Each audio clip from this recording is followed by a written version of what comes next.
வேண்டும்? இரண்டும் பொருந்தவில்லையே என்று கேட்கலாம். மகிஷாசுரமர்தினின்னு கேள்விப்படுகிறோம்.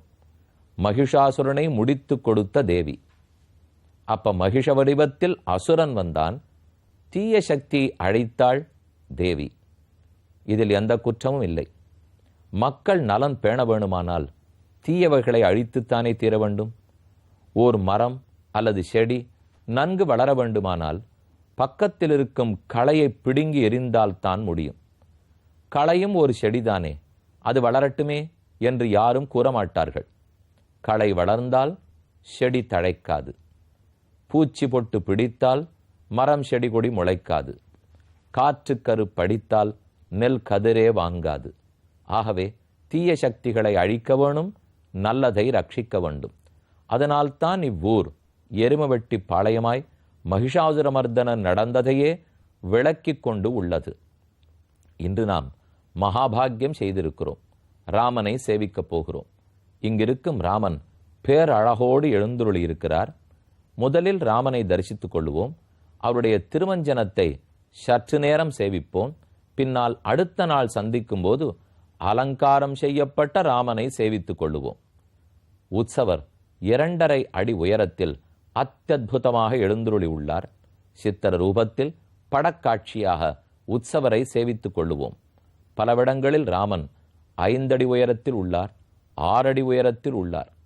சிலை ரூபத்திலேயே, அதாவது கற்சிலையாக இல்லாமல் வெண்கலச் சிலையாகவோ பஞ்சலோக சிலையாகவோ அப்படியே மிக உயர்ந்த வடிவத்தோடே ராமன் இருக்கும் இடங்கள் உண்டு.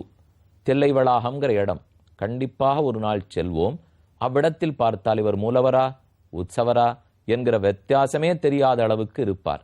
இங்கே ராமன் உற்சவமூர்த்தி உயரமான வடிவத்தில் எழுந்துருளி இருக்கிறார். அருகே லக்ஷ்மணன், சீதை, ஆஞ்சநேய சுவாமி இவர்களையெல்லாம் சேவித்துக் கொள்கிறோம். இதோ அமர்ந்த திருக்கோலத்தில் ராமன். இந்த கோயிலுக்கு திருநாமம் கோதண்டராமசுவாமி கோயிலே. ஆனால் இந்த ராமன் தன்னுடைய திருமடியில் சீதையை அமர்த்தி கொண்டிருக்கிறார். தனித்து லக்ஷ்மணன் இருக்கிறார். ராமர் தனியே, லக்ஷ்மணன் தனியே, சீதை தனியே. இப்படித்தான் எல்லாவிடத்திலும் சேவித்திருக்கிறோம். ஆனால் இங்கே அப்படி அல்ல. வேறுபட்ட அழகான சிறப்பு வாய்ந்த திருக்கோலம். ராமனுடைய ஆசனம் பீடம். அந்த பீடத்தின் இரு மருங்கிலும் அதீதமான வேலைப்பாடுகள். இந்த வேலைப்பாடுகளை பார்த்தாலே பல நூற்றாண்டுகள் பழமை வாய்ந்த கோவில் என்பது தெற்றென விளங்கும். ராமனுடைய முகம் ரொம்ப தீக்ஷ்ணமான அழகான முகம். தன்னுடைய திருமடியிலே சீதாதேவியை அமர்த்தி கொண்டிருக்கிறார்.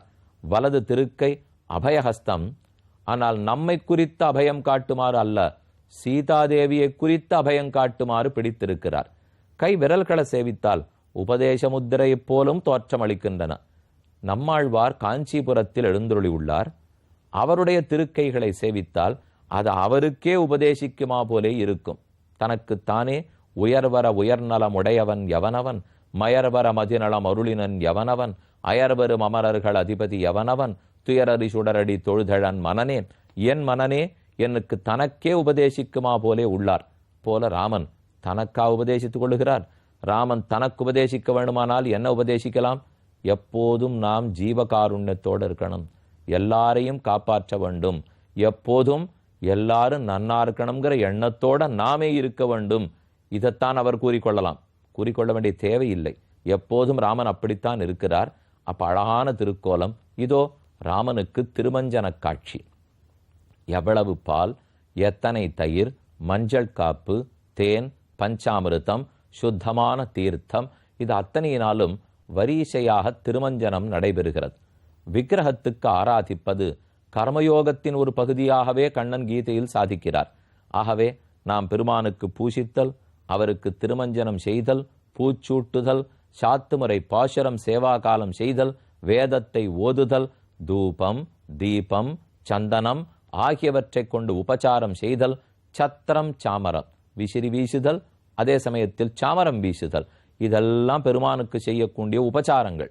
இந்த உபச்சாரங்கள் 16 வகை உபச்சாரம்னு சொல்லுவார்கள், 32 உபச்சாரங்கள்னு சொல்லுவார்கள்.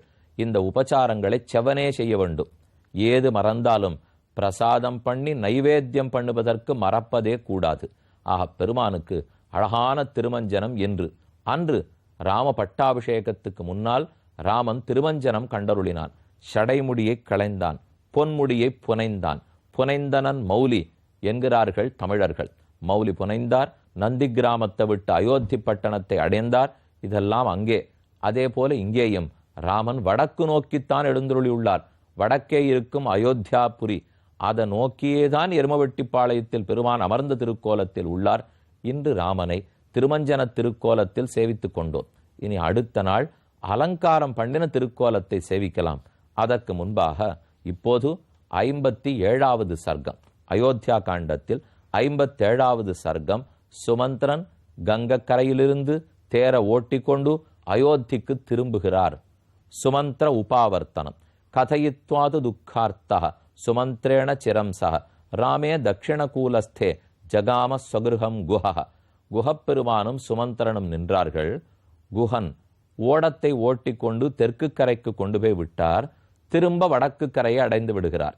ராமனை தெற்கு கரையில் இறக்கிவிட்டேன், ராமன் நடந்து போய்விட்டான், என்னை பின்தொடர்வதற்கு அனுமதி இல்லை, ஆகவே சுமந்திர நான் திரும்ப வந்து விட்டேன் என்று குஹன் அக்கரைக்கு ராமன் போய் சேர்ந்த செய்தியை, தெற்கு கரை அடைந்து விட்டான் என்னும் செய்தியை சுமந்திரரிடத்தில் தெரிவித்தார்.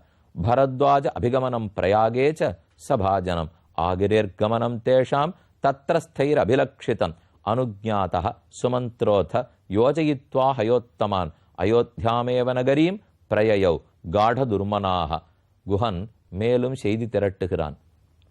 தெற்கு கரையில் ராமனை இறக்கி விட்டோமே, அங்கிருந்து ராமன் எங்கு சென்றார்?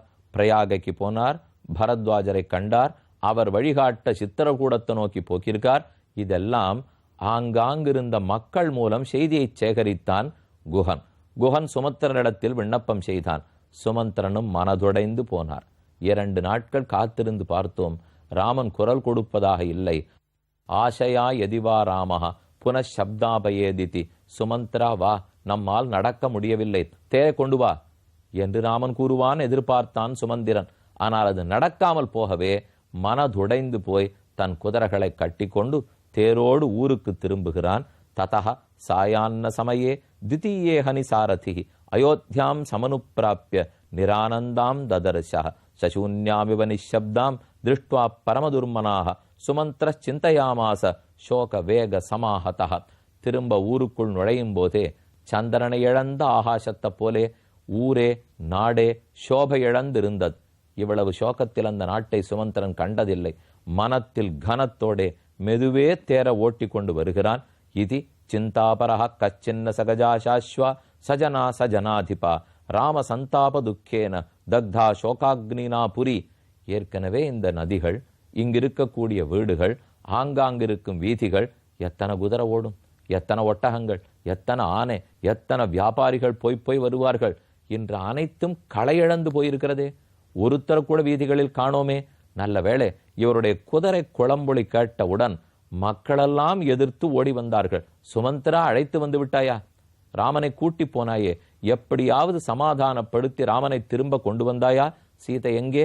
இலக்குவன் எங்கே? தேர் எங்கே? உன் தேரின் பின்னே ராமன் வருகிறானா?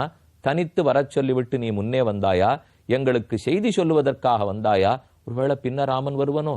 சூரியோதயம் பின்னே வந்தால் அருணோதயன் முன்னே, யானவரும் பின்னே, மணி யோசவரும் முன்னே, அதப்போல் சுமந்திரா நீ முன்னே வந்தாயா?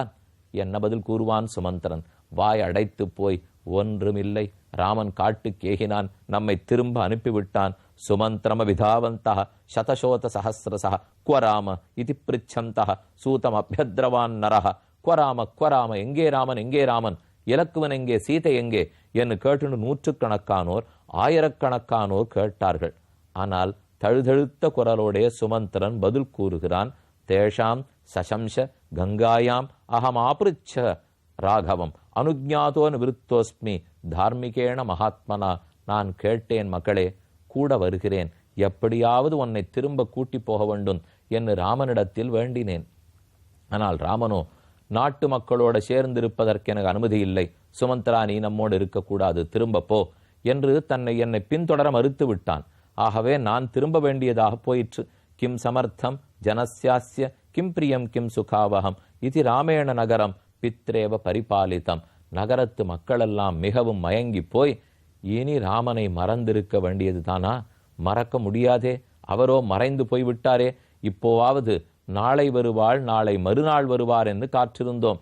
போன வேகத்தில் 2வது நாள் மாலை சுமந்திரன் திரும்ப வந்து விட்டான். இனி எப்போது? 14 ஆண்டுகள் கழித்துத்தான் ராமனை பார்ப்போமா? அதுவரை நாம் இருப்போமா? தசரதம் மன்னவன் இருப்பரா?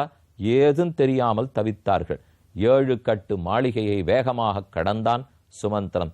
சோபதீர்ரதா சிக்ரம் ராஜபேஷ்ம பிரவிஷ்யச்ச கக்ஷ்யாக சப்தாபிசக்கராம மகாஜன சமாகுலாக. பெரும் மக்கள் திரளை தாண்டினான்.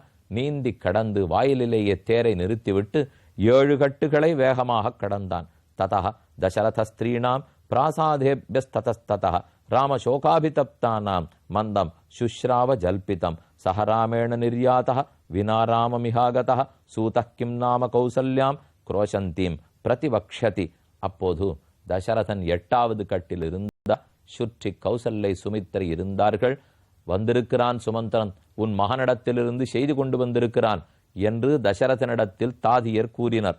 கேட்டே மயக்கமடையத் தொடங்கினான் தசரதன். சுமந்திரன் நுழைந்தான். சப்ரவிஷ்யாஷ்டமீம் கக்ஷ்யாம் ராஜானம் தீனமாதுரம் புத்திரசோக பரித்யூனம் அபஷ்யத் பாண்டுரே கிருஹே சதூஷ்ணீமேவ தச்ருத்வா ராஜா விகதமானசா மூர்ச்சிதோ ஞபதத்ரூமௌ ராமசோக அபிபீடிதா. சுமந்திரன், வந்திருக்கிறேன், வணக்கம். ராமனிடத்திலிருந்து செய்தி கொண்டு வந்திருக்கிறேன். ராமனை காட்டில் விட்டு வந்தேன். இந்த செய்தி காதில் பட்டவுடன் ஹா ராமா என்று சொல்லிக்கொண்டே மயங்கி கீழே சரிந்தான் தசரதன். பக்கத்தில் இருக்கும் கௌசல்யை தட்டி எழுப்புகிறாள். தசரதரே, ஏன் ராமனை பற்றி செய்து கொண்டு வந்திருக்கிறார், கேட்க மாட்டீரா? அனுப்புவதற்கு முன்னால் யோசித்திருக்க வேண்டும். இப்போது பரிதவித்து லாபமில்லை. எங்களுக்குள் கைகேயி இருக்கிறாள். ஆகையால் ராமனை பற்றி செய்தி கேட்டால் அவளுக்கு பிடிக்காது என்று நினைக்கிறீரா? கவலை வேண்டாம், கைகேயி எங்கள் மத்தியத்தில் இல்லை. தேவயஸ்யாபயாத்ராமம் நானு பிருச்சசி சாரதிம் நேகதிஷ்டதி கைகேயி விஸ்ரப்தம் பிரதிபாஷ்யதாம் ததஸ்தம் அந்த புரநாதமுத்திதாம் சமீக்ஷ்ய விருத்தாஸ்தருணாச்ச மானவாக ஸ்திரியச்ச சர்வாருது சமந்ததः புறம் ததாசீத் புனரேவ சங்குலம். அக்கத்தில் இருக்கும் எல்லாரும் சேர்த்து தசரதனை எழுப்ப, அப்படி சொல்லாத கௌசல்யே, அவள் இருப்பாள் என்று பயந்தா ராமனை பற்றி கேட்காமல் இருப்பேன்? ராமனை பற்றி கேட்கால் என் உள்ளம் தாங்காது. அதற்காக மயந்தி செறிந்தேன். மன்னித்து விடு. ஹே சுமந்திரா, என்ன செய்து கொண்டு வந்தாய், கூறு என்று தசரதன் கேட்கிறான். சுமந்திரன் கூறிதனை காத்திருந்து கேட்போம். ஒரு அறிவிப்பு.